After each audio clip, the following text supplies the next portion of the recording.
7주차 자연과의 공존교술 첫 번째. 오늘 2교시로 동물계의 투창, 즉 천연두라는 의미죠. 구제역에 대한 얘기를 설명을 드리겠습니다. 슈퍼 확산자 구제역이 에볼라보다 무서운 이유라는 부제를 달았고요.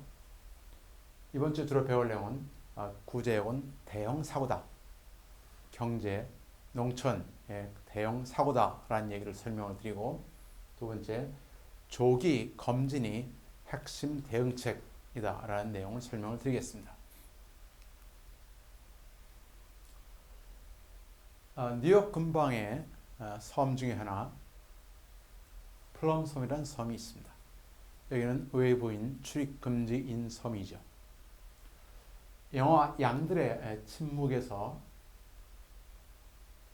그 양들의 침묵의 주인공, 남자 주인공한테 FBI, 젊은 여자 요원이 FBI에서 그 양들의 침묵의 주인공한테 정보를 달라면서 이런 제안을 하지요.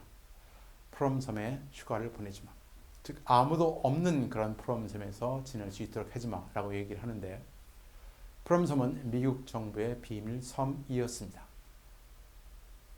그곳에 지금 보고 있는 그림이 프롬섬의 모양이고, 건물들이 있고 연구소가 있었던 곳이죠. 그곳에는 유일한 구제역 바이러스 관련 실험이 가능한 장소입니다. 즉 미국에서 바이러스 실험을 할 수 있는 몇 개 안 되는 중에서 가장 정부가 확실하게 믿고 있는 곳이 프롬섬이라는 얘기죠. 그만큼 다른 곳과 격리되어 있다는 의미이기도 합니다. 그만큼 구제역 바이러스가 위험하다는 얘기이기도 하죠. 이곳에는 탄저균도 실험을 했던 그러한 곳이기도 합니다. 탄저균, 구제역 바이러스 둘 다 퍼지면 위험한 그러한 바이러스 병영군이죠. 자, 구제역. 구제역은 가끔 우리나라를 아주 크게 발생을 해서 많은 사건을 발생시키는데요.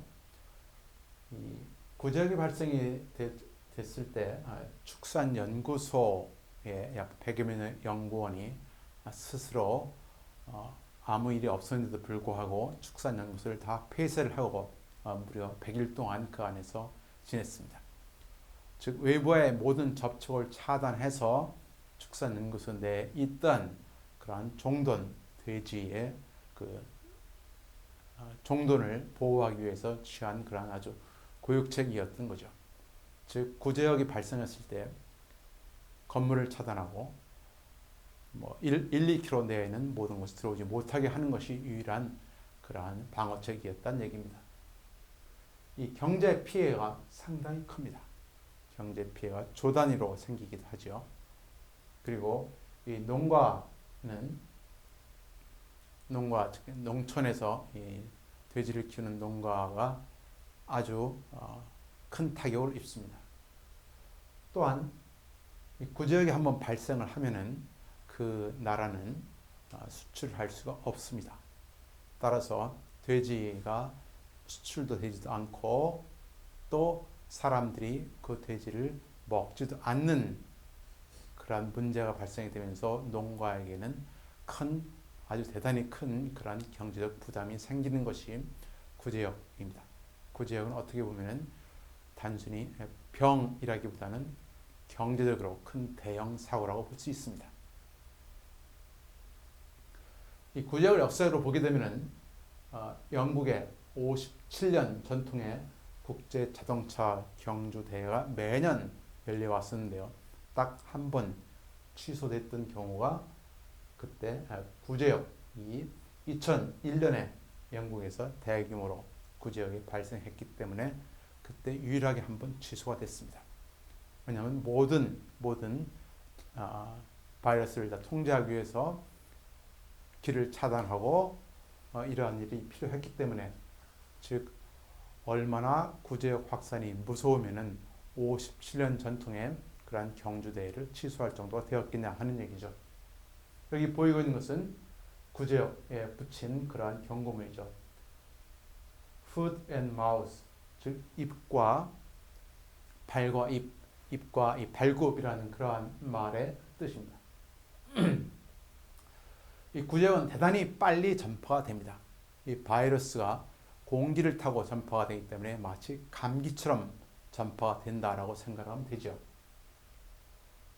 또 돼지를 밀집해서 키우고 또 이 구제역이란 바이러스 자체가 굉장히 전파력이 높기 때문에 또 하나 바이러스가 쉽게 변화하기 때문에 유전자 특성이 변화하기 때문에 이러한 세 가지 요인 때문에 이 구제역은 굉장히 빠른 속도로 전국을 특히 영국을 덮쳤던 케이스입니다.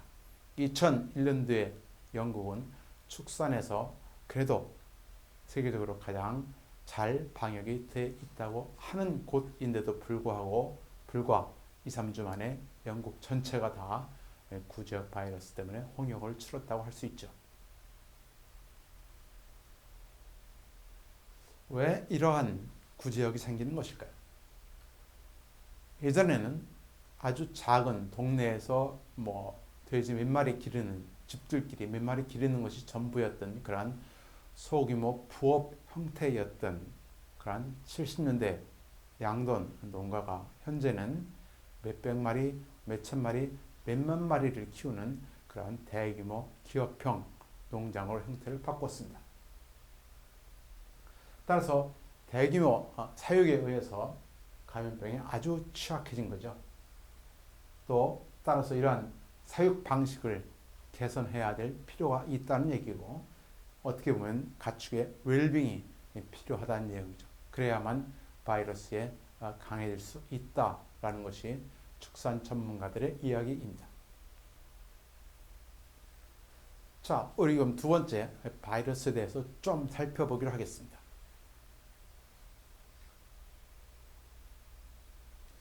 공기가 전염되는 구제역 바이러스는 공기가 전염이 됩니다. 지금 여기 보고 있는 것은 구제역 병원체인 피코로나 바이러스의 모습인데요. 이게 RNA 바이러스입니다. RNA 바이러스는 좀 불안해서 그만큼 변종이 많이 생기는 거죠. 변종이 생기면 당연히 그에 대한 백신이 효능이 떨어지게 됩니다. 자, 우리 그에 비해서 에볼라 바이러스의 특징은 굉장히 치사율이 높습니다. 에볼라 바이러스는 치사율이 50%, 70%, 40, 50%, 70%를 왔다 갔다 하는 굉장히 높은 치사율을 보이고 있는 것이 에볼라 바이러스고 그래서 훨씬 더 무섭지요. 하지만 전염되는 경로가 다릅니다. 에볼라 바이러스는 주로 신체나 배설물 접촉에 의해서만 감염이 가능한 걸로 알려져 있습니다. 즉 환자가 입었던 옷, 환자의 몸을 만지거나 하게 되면은 이 전파가 되는 즉 접촉에 의해서만 전파가 되는 거죠.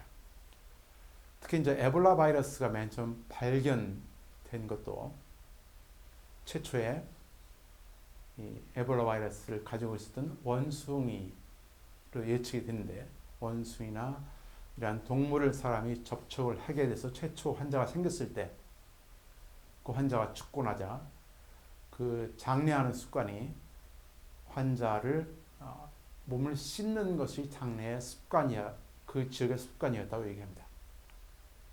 따라 사람들이 모여서 그 에볼라 바이러스로 죽은 사람들의 몸을 만지게 되면서 급격하게 에볼라 바이러스가 퍼지게 됐고 그래서 그 지역이 한 농촌이 한 마을이 순식간에 많은 사망자 70% 정도 사망자를 보인 이유이기도 하죠.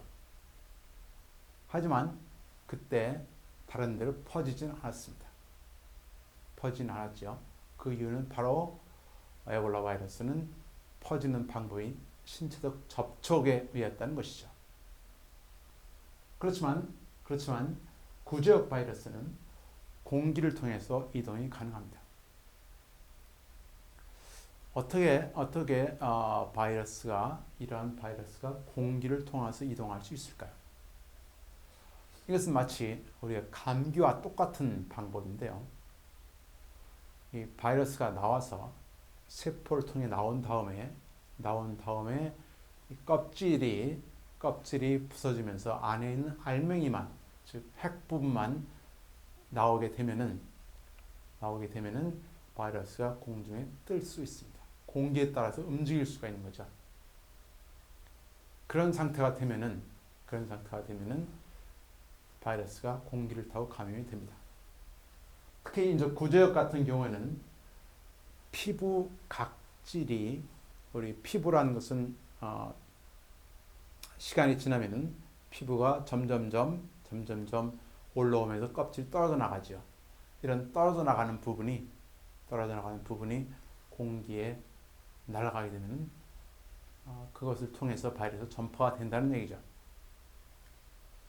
즉 공기를 통해 전파가 된다는 것이 구제역 바이러스 특징입니다. 또한 국내에 촘촘한 그러한 환경도 문제가 되는 거죠. 지금 두 번째 바이러스의 종류를 잠깐 보겠습니다. 바이러스 종류는 DNA, RNA로 구성이 되어 있습니다.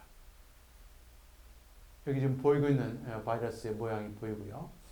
이 구조는 외피, 즉 껍질과 그 안에 DNA 혹은 RNA로 되어 있습니다. 여기 지금 보이고 있는 것은 껍질이고요. 껍질의 내부에 보게 되면 마치 코일처럼 들어있는 것이 DNA 혹은 RNA입니다. 그래서 바이러스는 크게 종류가 DNA와 RNA로 되어 있다고 썼죠. 앞서 설명드린 구제역 바이러스나 에볼라 바이러스 같은 경우는 RNA 바이러스입니다.